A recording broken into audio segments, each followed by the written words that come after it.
حضرت مولانا الیاس صاحب رحمۃ اللہ علیہ کی جو قربانیاں ہیں اس قربانی کو دنیا فراموش نہیں کر سکتی ہے۔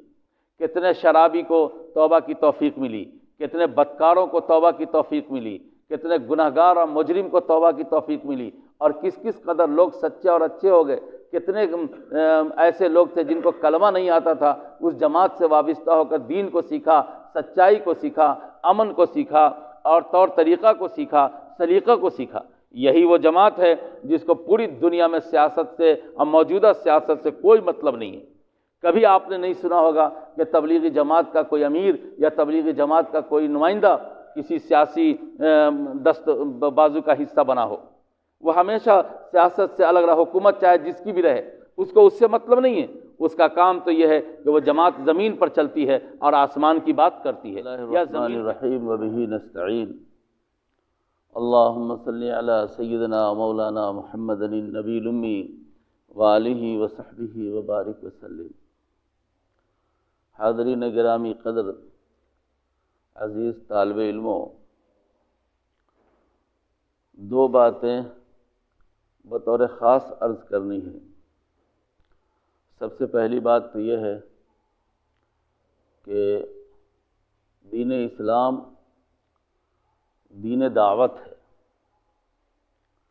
پوری دنیا میں جو اسلام پھیلا ہے اور اسلام کی آغوش میں جو سراپا سچائی ہے، وہ سچائی پھیلی ہے، وہ دعوت و تبلیغ کے راستے سے پھیلی ہے۔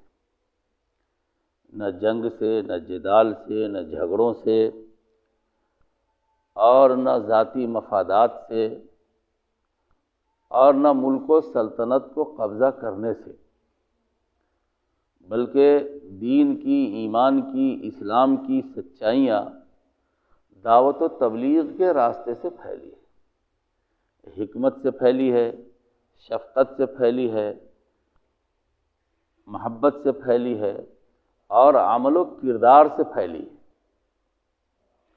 نبی رحمت صلی اللہ علیہ وسلم نے جو دعوت کا کام شروع کیا تو کہا کم اور عمل زیادہ کر کے پیش کیا۔ مثال کے طور پر نبی رحمت صلی اللہ علیہ وسلم نے پوری دنیا انسانیت کو رمضان المبارک کے مہینے کا روزہ رکھنے کا حکم فرمایا، تو ایک مہینہ کا حکم دیا۔ خود حضور پاک صلی اللہ علیہ وسلم پے در پے مسلسل روزہ رکھتے تھے۔ دیکھیے، تو حضور نے ہم کو اور آپ کو اور دنیا کو ایک مہینے کے روزہ کا مکلف بنایا، اور خود حضور پاک صلی اللہ علیہ وسلم زیادہ روزہ رکھا کرتے تھے۔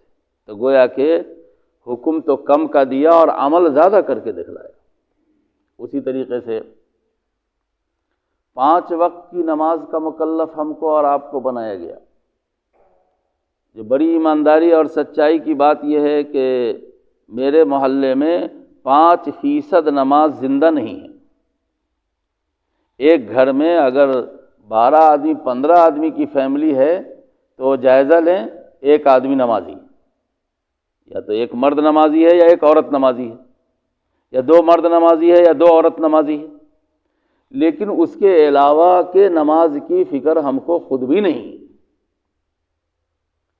اللہ کے رسول صلی اللہ علیہ وسلم نے 5 وقت کی نماز کا مکلف ہم کو اور آپ کو بنایا، تو خود بنفس نفیس رسول اللہ صلی اللہ علیہ وسلم 8 وقتوں کی نماز کے پابند رہے۔ دیکھیے، کہا کم اور عمل کر کے دیا زیادہ۔ خود نبی رحمت صلی اللہ علیہ وسلم نے پوری دنیا انسانیت کے مالداروں کو، مسلمانوں کو یہ حکم دیا کہ سال میں ایک مرتبہ اپنے مال کا 2.5% نکال دیں، اور اس 2.5% کو کہا کہ یہ ہاتھ کا میل ہے، میل، جس کا نام ہمارے اور آپ کے ہاں زکوٰۃ ہے۔ تو 2.5% مانگا۔ خود نبی رحمت صلی اللہ علیہ وسلم پوری زندگی اپنے گھر میں ایک حبہ اور ایک سکہ رکھنا گوارا نہیں کیا۔ تو دین اسلام تو پھیلا ہے در حقیقت عمل و کردار کی قوت سے، اخلاق کی قوت سے، حکمت کی قوت سے، شفقت کی قوت سے، محبت کی قوت سے۔ اور یہی وہ سرمایہ ہے جو ہندوستان میں حضرت مولانا الیاس صاحب رحمۃ اللہ علیہ جو تبلیغی جماعت کے بانی اور فاؤنڈر ہیں، اس اللہ کے بندے نے اسی سرمایہ کو گلے لگایا اور ہندوستان سے انہوں نے کام شروع کیا، اب پھر یہ کام عالمی سطح پر پوری دنیا میں پھیل گیا۔ لیکن عجب ستم ظریفی یہ ہے کہ اس وقت سعودی فرمانروا، سعودی حکمراں، پتہ نہیں یہ حکومت کہاں سے ڈیل ہو رہی ہے اور کس کے پریشر میں ہے اور کیا خواب اور سراب اس کو دکھایا جا رہا ہے، جس کے نتیجے میں سعودی حکومت نے تبلیغی جماعت کے اوپر پابندی لگا دی۔ ظاہر ہے کہ جس طرح سے خون کے دورانیہ کے جاری رہنے سے انسان کی زندگی سمجھی جاتی ہے، اور جب انسانی زندگی میں خون کا دورانیہ اگر بند ہو گیا تو اس کو ہارٹ اٹیک کہا جاتا ہے، فلاں کا ہارٹ اٹیک ہو گیا۔ ہارٹ اٹیک کیا ہے؟ در حقیقت خون کے دورانیہ کے بند ہونے کا نام ہارٹ اٹیک ہے۔ ٹھیک اسی طریقے سے دعوت و تبلیغ کا کام جب تک جاری رہے گا، سچائی پھیلے گی، معاشرہ اچھا رہے گا، سماج بیلنس میں رہے گا، سماج کے لوگ بیلنس میں رہیں گے۔ جس دن دعوت و تبلیغ کے کام کو روک دیا گیا اس دن دین و ایمان کا ہارٹ اٹیک ہو جائے گا۔ سعودی حکومت نے جو فیصلہ لیا ہے وہ فیصلہ صحیح نہیں لیا ہے۔ اب ایسی صورت میں ہمارے اور آپ کی ذمہ داری بنتی ہے کہ ہم اپنی مرضیات سے، ہم اپنی خوش اسلوبی سے، ہم اپنی پسند سے دین اسلام کو اپنی نجی زندگی پر، اپنی گھریلو زندگی پر، اپنے سماجی زندگی پر، معاشرتی زندگی پر، ملکی زندگی پر، سفر و حضر میں اور محلے میں نافذ کریں۔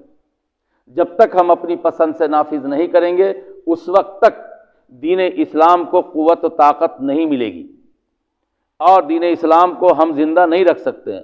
یاد رکھیے، اسلام کوئی مجسم یا مجسمہ نہیں ہے کہ اس کا ہم ہفتے میں، ایک دن میں، سال میں طواف کر لیں اور اسلام پورا ہو جائے، بلکہ اسلام نام ہی ہے مسلسل عمل و کردار کا۔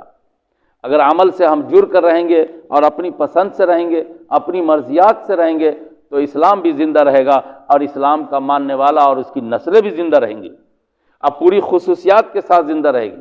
اس لیے موجودہ عالمی منظرنامے کے حالات ہم کو اور آپ کو بتا رہے ہیں اور ملکی منظرنامے بھی بتا رہے ہیں کہ ہم کو اپنی پسند سے، اپنی مرضیات سے دین اسلام کو نافذ کرنا ہے، اپنے اوپر نافذ کرنا ہے، اپنی ذات پر نافذ کرنا ہے، اپنے سماج پر نافذ کرنا ہے۔ حضرت مولانا الیاس صاحب رحمۃ اللہ علیہ کی جو قربانیاں ہیں اس قربانی کو دنیا فراموش نہیں کر سکتی ہے۔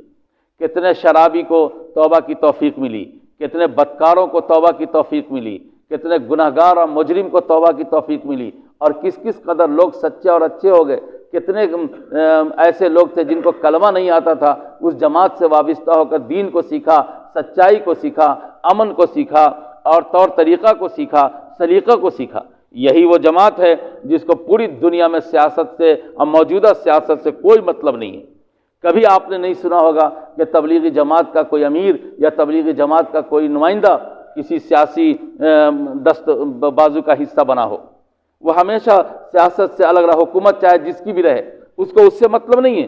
اس کا کام تو یہ ہے کہ وہ جماعت زمین پر چلتی ہے اور آسمان کی بات کرتی ہے، یا زمین کے اندر کی بات کرتی ہے۔ زمین کے اوپر کے بارے میں تو صرف اتنا کہتی ہے کہ آپ کا رشتہ اگر آسمان والے سے رہے گا اور آپ زمین کے اندر کی تیاری کریں گے تو زمین کے اوپر کا حصہ آپ کے موافق ہوگا، حکومت آپ کے ساتھ ہوگی، زمین آپ کے ساتھ ہوگی، لوگ آپ کے ساتھ ہوں گے، سماج آپ کے ساتھ ہوگا، معاشرہ آپ کے ساتھ ہوگا۔ لیکن اگر آپ نے اوپر سے رشتہ توڑ لیا اور زمین کے اندر یعنی آخرت کی فکر آپ نے نہیں کیا تو زمین کا حصہ بھی ہمارے اور آپ کے موافق نہیں ہوگا۔ اور آج کی موجودہ صورتحال یہی ہے کہ نہ آسمان ہمارے موافق ہے، نہ زمین ہمارے موافق ہے۔ ایسی صورتحال میں ہم سب کی ذمہ داری بنتی ہے کہ اپنی مرضیات سے، اپنی پسند سے، اپنی خوشی سے، اپنے حوصلے سے دین اسلام کے ایک ایک پوائنٹ کو گلے لگائیں اور اس کو زندہ رکھیں تاکہ ہم کو اور آپ کو سچی اچھی پکی زندگی نصیب ہو سکے۔ پورے دنیا میں اس حوالے سے بڑی بے چینی محسوس کی جا رہی ہے۔ ہمارے بڑے لوگ حکومت سے رابطے میں بھی ہیں اور سفیر جو سعودی حکومت کے ان سے بھی رابطہ کیا گیا ہے، ان کو خطوط بھی دیے گئے ہیں کہ جو اقدام سعودی حکومت نے اس وقت کیا ہے وہ بالکل صحیح نہیں کیا، اس نے اپنے پاؤں میں کلہاڑی مارا ہے، اس نے اپنے پاؤں میں کلہاڑی مارا ہے۔ دعوت و تبلیغ کے کام کو روک کر کے اگر مسلمان یہ چاہے گا کہ اسلام کو زندہ رکھ سکے، دین کو زندہ رکھ سکے، تو یہ ممکن نہیں ہے۔ اس لیے ممکن نہیں ہے کہ یہ دین دعوت ہے، یہ مذہب دعوت ہے، یہ دعوت دینے کا مذہب ہے، کردار و عمل کا مذہب ہے، اخلاق کا مذہب ہے، حکمت و شفقت اور محبت کا مذہب ہے۔ یہ مذہب تو عمل و کردار سے آگے بڑھتا ہے، نہ یہ لاٹھی سے، نہ پہنے سے، نہ ڈنڈے سے، نہ زور سے، نہ قوت سے، نہ طاقت سے، بلکہ اپنے اخلاق و کردار سے آگے بڑھتا ہے۔ اور اسی کو تبلیغی جماعت نے اپنا مشن بنایا تھا، اور اسی مشن کی بنیاد پر وہ جماعت آگے بڑھی۔ آپ نے دیکھا ہوگا کہ جب جماعت آتی ہے لوگ کہتے ہیں ہمارا کپڑا صاف نہیں ہے، پھر بھی وہ بلا کے لے آتے ہیں کہ نہیں چلیے نا مسجد میں، نہ ہے کپڑا صاف تو کیا ہوا، کہا کہ ہم پاک نہیں ہے، بچہ پیشاب کر دیا، کہا پھر بھی چلیے، وہاں ہم صفائی کریں گے، وہاں ہم آپ کو کپڑا دیں گے، وہاں ہم آپ کو لنگی دیں گے۔ اس طرح سے وہ بھٹکے ہوئے بھائیوں کو ان کے قدموں میں پڑ کر کے ان کو قریب کر کے مسجد میں لاتے ہیں۔ اب کتنے لوگوں نے ان کے ذریعے سے دین کو، ایمان کو، کلمہ کو سیکھا ہے کہ ہم بتا نہیں سکتے۔ اب ایسی پیاری جماعت، ایسی بے ضرر جماعت پر پابندی لگانا در حقیقت حکومت سعودی کا یہ فیصلہ ناقبت اندیشی پر مشتمل ہے، اور وہ یقیناً کسی پریشر کی شکار ہے، اور کسی نے ان کو خواب و سراب میں مبتلا کر رکھا ہے۔ اللہ تعالیٰ حکومت سعودی کو سمجھ عطا فرمائے اور جماعت کو قوت عطا فرمائے، اور ہم سب لوگوں کو جماعت کا ساتھ دینا چاہیے، اس کے مشن کو آگے بڑھانا چاہیے، اور اس کو زندہ اور پائندہ رکھنے کا اپنے آپ سے عہد کرنا چاہیے۔ یہ ایک بات میں نے آپ کے سامنے بطور خاص عرض کی ہے۔ دوسری بات کا شاید اس وقت اب موقع نہیں رہا جو میں آپ سے نہیں عرض کر سکوں گا، انشاءاللہ زندگی حیات باقی رہی تو آئندہ بات کہی جائے گی۔ اس وقت اسی کو ذہن میں رکھیے، اللہ تعالیٰ ان باتوں پر ہم کو اور آپ کو عمل کرنے کی قوت و ہمت نصیب فرمائے، اور دین اسلام سے سچی اچھی محبت اور لگاؤ نصیب فرمائے۔ ہم سب لوگ اپنا اپنا محاسبہ کریں، کمی کوتاہی کہاں نہیں ہے، لیکن کمی کوتاہی کو دور کرنے کی فکر کریں، اور سچائی اور اچھائی کو اپنی زندگی میں نافذ کرنے کی کوشش کریں۔ یقیناً دنیا کی زندگی عارضی زندگی ہے، وقتی زندگی ہے، ہم ایک نہ ایک دن اس دنیا سے چلے جائیں گے، جہاں جائیں گے وہ سفر بہت طویل ہے، بہت لمبا ہے، اس کی فکر کرنا چاہیے۔ اللہ تعالی ہم سب کو عمل کی قوت و ہمت نصیب فرمائے۔ ربنا تقبل منا انک انت السمیع العلیم، بحرمت محمد ابو بکر و عمر و عثمان و علی و اصحاب اجمعین، و برحمتک یا ارحم الراحمین، وآخر دعوانا الحمد للہ رب العالمین۔